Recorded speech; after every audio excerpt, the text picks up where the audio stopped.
Hello students. आज हम पढ़ेंगे सीजी ओपन स्कूल कक्षा 10 हिंदी के पाठ 1 के नोट्स।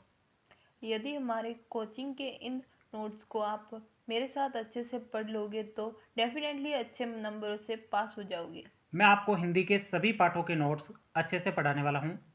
तो चलिए आज की क्लास को स्टार्ट करते हैं।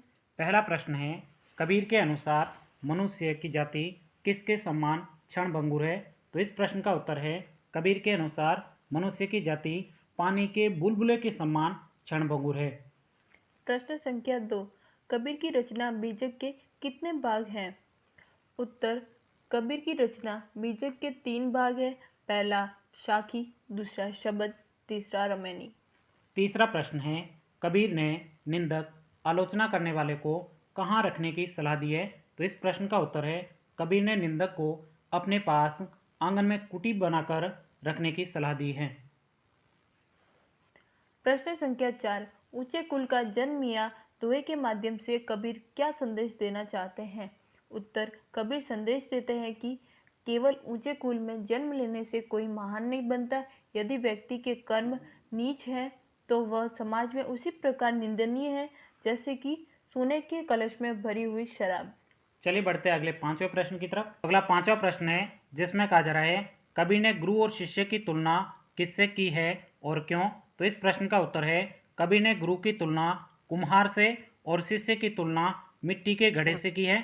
जिस प्रकार कुम्हार घड़े को सही आकार देने के लिए अंदर से सहारा देता है और बाहर से चोट मारता है, वैसे ही गुरु भी शिष्य की बुराइयों को दूर करने के लिए कठोर अनुशासन के साथ स्नेहपूर्ण सहारा देता है।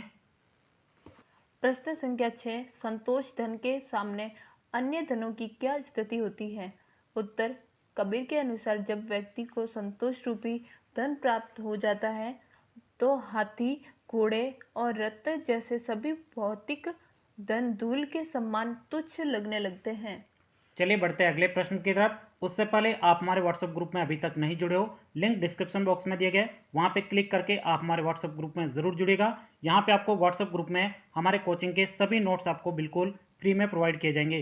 तो चलिए बढ़ते हैं अगले सातवें प्रश्न की तरफ। सातवें प्रश्न में कहा जा रहा है, रहीम के अनुसार सच्चे मित्र की पहचान कब होती है? तो इस प्रश्न का उत्तर है, रहीम के अनुसार सच्चे मित्र की पहचान विपत्ति अर्थात मुसीबत के समय होती हैं।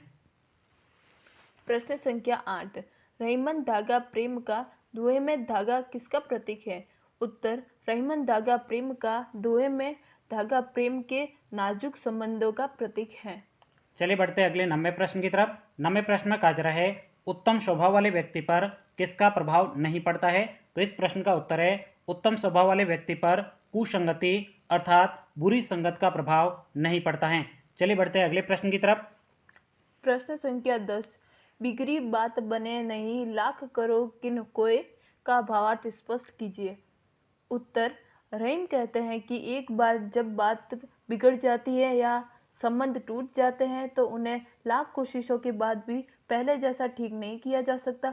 जैसे फटे हुए दूध को मथने से मक्खन नहीं निकलता। चलिए बढ़ते हैं अगले प्रश्न की तरफ। अगला आपके 11वां प्रश्न है, जिसमें कहा जा रहा है, रहीम ने चंदन के वृक्ष और सांप का उदाहरण क्यों दिया है? तो इस प्रश्न का उत्तर है, रहीम ने चंदन के वृक्ष और सांप का उदाहरण इसलिए दिया है क्योंकि जिस प्रकार चंदन के वृक्ष पर सांप लिपटे रहने के बावजूद अपनी शीतलता नहीं छोड़ता है और विषैला नहीं होता है, वैसे ही सज्जन व्यक्ति बुरी संगति में रहकर भी अपने गुणों को नहीं त्यागते हैं। प्रश्न संख्या 12, रहीम के अनुसार बड़े अर्थात महान लोगों की क्या विशेषता होती है? उत्तर, रहीम के अनुसार बड़े लोग अपनी प्रशंसा स्वयं नहीं करते हैं और ना ही अपनी महानता का बखान करते हैं।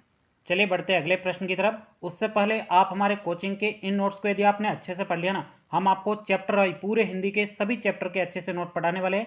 यदि आप साथ साथ में पढ़ गए ना तो डेफिनेटली आप परीक्षा में अच्छे अंकों से उत्तीर्ण होने वाले हो। तो चलिए बढ़ते हैं 13वें प्रश्न की तरफ। 13वें प्रश्न में कहा जा रहा है, निरंतर अभ्यास करने से कौन विद्वान बन सकता है? तो इस प्रश्न का उत्तर है, निरंतर अभ्यास करने से जड़मति अर्थात मूर्ख व्यक्ति ही विद्वान बन सकता है। प्रश्न संख्या 14, वृंद के अनुसार बिना अवसर के कही गई बात कैसी लगती है? उत्तर, वृंद के अनुसार बिना अवसर के कही गई बात अरुचिकर और अनुचित लगती है, जैसे युद्ध के समय श्रृंगार की बात। चलिए बढ़ते हैं अगले 15वें प्रश्न की तरफ। 15वें प्रश्न में कहा जा रहा है पाव पसारिए जेती लांबी शोर में शोर का क्या अर्थ है। तो इस प्रश्न का उत्तर है पाव पसारिए जेती लांबी शोर में शोर का अर्थ चादर अर्थात अपना सामर्थ्य है। प्रश्न संख्या 16 करत करत अभ्यास के जड़मति होत सुजान, इस पंक्ति का आशय स्पष्ट कीजिए। उत्तर कवि वृंद कहते हैं कि जिस प्रकार कुएं के पत्थर पर रस्सी के बार बार आ जाने से निशान पड़ जाते हैं, वैसे ही निरंतर अभ्यास से एक मूर्ख व्यक्ति भी बुद्धिमान और कुशल बन सकता है। चलिए बढ़ते हैं अगले प्रश्न की तरफ। अगला 17वां प्रश्न है जिसमें कहा जा रहा है वृंद ने अपनी सामर्थ्य के अनुसार कार्य करने की सीख क्यों दी है। तो इस प्रश्न का उत्तर है वृंद ने अपनी सामर्थ्य के अनुसार कार्य करने की सीख इसलिए दी है क्योंकि जो व्यक्ति अपनी चादर अर्थात आमदनी या शक्ति से बाहर पैर फैलाता है उसे बाद में समाज में हंसी का पात्र बनना पड़ता है और पछताना पड़ता है। प्रश्न संख्या 18 मूर्ख व्यक्ति को उपदेश देना क्यों व्यर्थ है। उत्तर वृंद के अनुसार मूर्ख को शिक्षा देना वैसा ही है जैसे सांप को दूध पिलाना जिससे उसका विष ही बढ़ता है, वैसे ही मूर्ख व्यक्ति सीख को ग्रहण नहीं करने के बजाय क्रोधित होता है।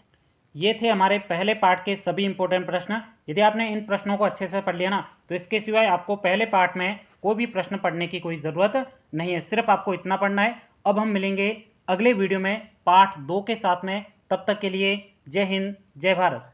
Thanks for watching.